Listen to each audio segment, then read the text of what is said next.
எனக்கு இப்ப கலைஞர் டிவில வர சேயிங்ஸ் தான் ஞாபகம் வருது. தமிழர்களே தமிழர்களே, நீங்கள் என்னை கடலில் தூக்கி போட்டாலும் அங்கு கட்டுமரமாக தான் மிதப்பேன். அதில் ஏறி நீங்கள் பயணம் செய்யலாம், கவிழ்ந்து விட மாட்டேன்றது.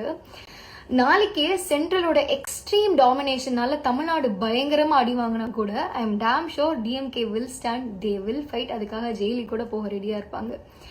நான் டிஎம்கேவோட ஆட்சி அப்போ எந்த ஒரு இஷ்யூவும் இல்லை, மக்கள் எல்லாரும் 100% சாட்டிஸ்ஃபைடா சந்தோஷமா வாழ்ந்தாங்கன்னு சொல்லல. இஷ்யூஸ் இருந்தது தான்.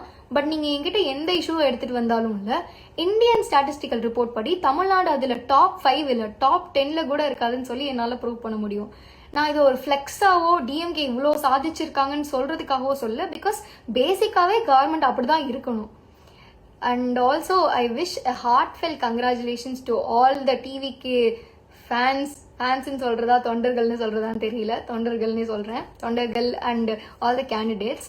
ஐ ட்ரூலி விஷ் தொண்டர்கள் வச்ச நம்பிக்கையை அந்த கட்சி தலைவரும் அந்த கட்சியோட கேண்டிடேட்ஸும் நிறைவேற்றுவாங்கன்னு, அவங்கள உடைக்காம இருக்கணும்னு சொல்லி ரொம்ப ஆசைப்பட்டேன்.